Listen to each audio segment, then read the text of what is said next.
What's going on today, everybody, and welcome back to a new YouTube video. This is Yugioh coming at you with just some general trading card game news.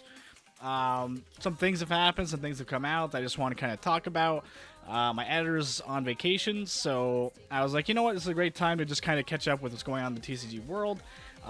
So yeah, just going to kind of do a face video today for this week and talk about a few things. And first up, we have the latest and greatest trading card game to come out in quite some time, in my opinion, right? Been preaching this for months and months and months now. One Piece, fantastic game, beautifully laid out, just really, really well-rounded game, okay? That being said, though, as far as, like, you know, the mechanics go and the gameplay go, it's fantastic. It is really well done.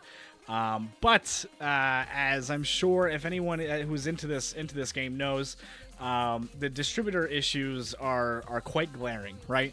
I don't know if Bandai just wasn't realizing the popularity of the game or like exactly what was going on, but as we can see here, $2,300 a case, over $200 a box, and these are you know, pretty much the lowest prices you'll find anywhere online.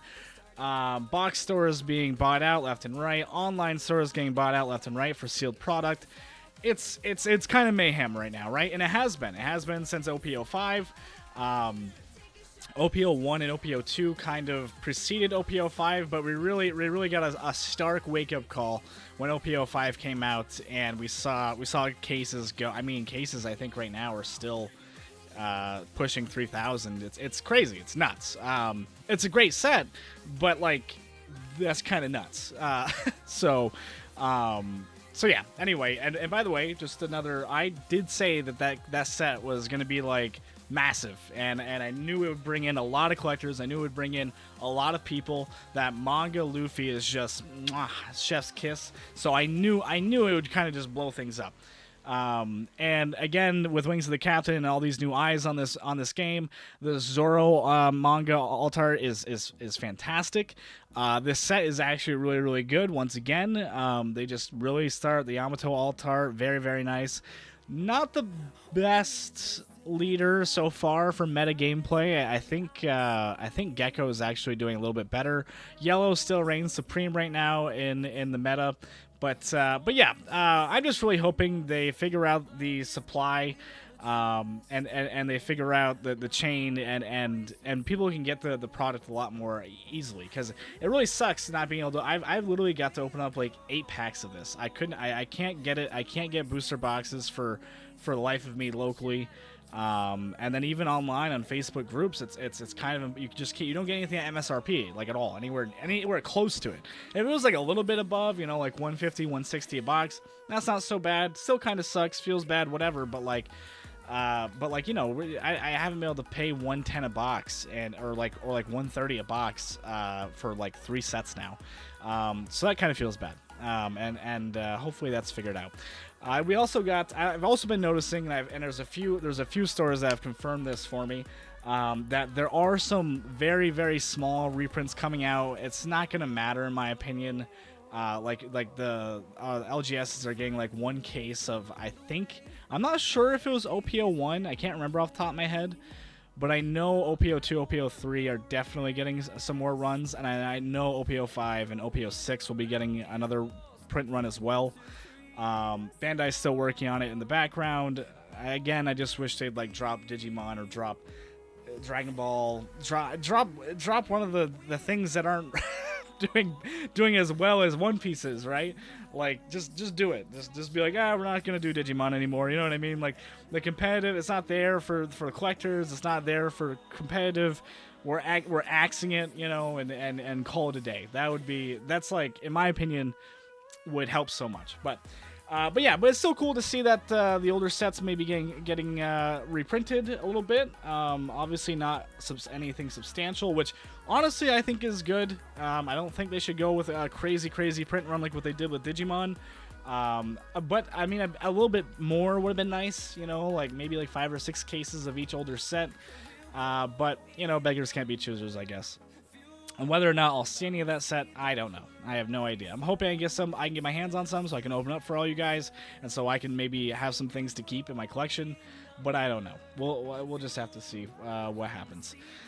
Moving on to Magic the Gathering, and this is probably one of the most successful sets for Magic that have come out. Well, I guess Lord of the Rings was super successful too. I mean, it's like success, right? Because it's like they just keep suckling off of other IPs, and they just are trying to absorb it all into their IP, and I just don't agree with that pathway. I haven't been agreeing with that pathway. The only one I have agreed with is Lord of the Rings because it was thematical and it fit MTG and it was really cool. It made a lot of sense. As far as like Fallout again makes a bit of sense, right? It's like you could argue like the planes that you know, the world that has been created by magic is kind of like Fallout to an extent, but it's kind of a stretch, right? But nonetheless, this set is popping off. I mean, the collector boosters, I mean, look at that number, dude. That's insane. That is such a crazy number. Lots of really cool collectible cards in this set. I can't knock that. It's neat. It is neat. I really can't. I mean, there's just a lot of value in this set. There's a lot of neat things you can pull. Like that wasteland is so much fun. The Nuka-Cola vending machine is a lot of fun.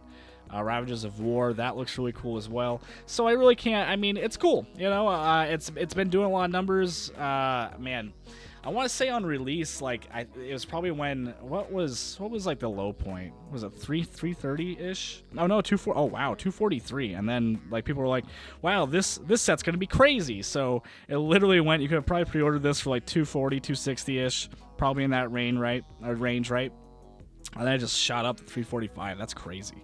And now we're sitting at, I mean, what, 443? That's insane.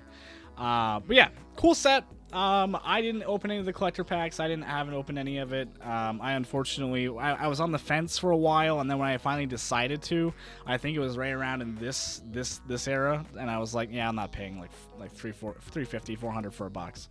No way. So yeah, kind of missed out. Kind of sucks. I wanted to just open up for the channel. I'd really love to open up at least one collector box of each collector box that's come out for the channel. But I just don't know how realistic that is. We'll see. Pokemon.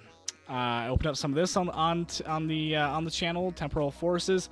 Cool set. You know, it's interesting to see a set without like one major chase card.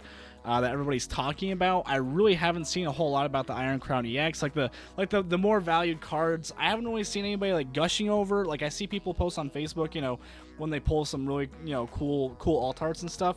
I haven't seen a whole lot of that with this set. This set I think is kind of unique and interesting because of the Ace Spec rares. Those look really cool. I opened up one of the Master Balls of this type of foiling.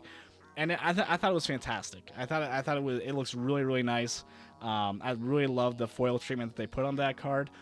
And honestly, my favorite card out of this is the Morty's Conviction with the Gengar right here. I'm not usually a trainer person, but the Gengar in this just looks so much like so cool. I like it a lot.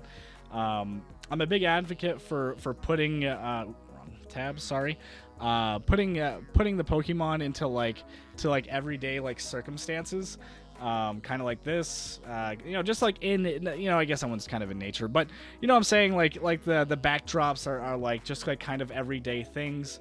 And this Ghastly is actually really cool too. Look at that, that's cool. The Ghastly and the Haunters, that's really neat. So I hope they continue doing that. Yep, neat set. Not much to say about it. I just really haven't seen all the hype, and like I said, there isn't really like a main big chase card that everyone's talking about. So it's kind of like flying underneath the radar, but still cool, still worth checking out. I think if you find something that you'd like to pull from it, like the Morty's Conviction, it was the big reason I bought it, and I'd actually love to pull this Ghastly as well.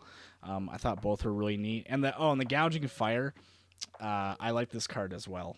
He just reminds me so much of is it Raikou? I think it's Raikou, right? Kind of looks like that. But yeah, a lot of stuff going on. A lot of stuff coming out. There's a new MTG set coming out. I can't remember the name of it off the top of my head. I haven't seen any spoilers just yet. There might be some out. I haven't looked last week. I've been on vacation, so yeah. What do you guys think? You know what's really interesting? This is one of the things I noted when I was trying to like write out things to talk about this video. I like Yu-Gi-Oh. like Yu-Gi-Oh, they had that really neat 25th anniversary celebration where they reprinted like the older sets and you could kind of open them up. They had a different code and everything, so you know it wasn't like a 1-for-1 or anything. But you know they did that really well in my opinion. It was really neat to open that up. But I haven't like heard a whole lot since. I'm in a lot of Yu-Gi-Oh groups and like I don't know, like there's not a lot of people talking about it. Obviously, people are still playing it. Obviously, there's still like regionals and stuff. I've seen, you know, I have regionals, a few regionals actually happen like 3 or 4 hours away from me. Some maybe 6 for some of them. But yeah, anyway, it's interesting. It's just I don't know. Maybe it's because I'm not really in that game right now. I'm not really you know, trying to build a deck or anything. There's no locals near me, so maybe that's why I haven't heard a whole lot. But yeah, I don't know. It just kind of it feels like it's fallen off the face of the earth a little bit since that 25th anniversary came out. There isn't like any like earth-shattering sets coming out that are defining the meta. There isn't like it's interesting. Outside of them like you know reprinting every staple into the ground, right, which is fine to make it more accessible to people. But yeah, it's interesting. Well, what do you guys think about the state of trading card games right now? Is there anything that you've just picked up and you're like, wow, this is a lot of fun? Have you checked out One Piece? Let me know down in the comments below. And don't forget to like, subscribe, and I'll see you next time, guys. Take it easy.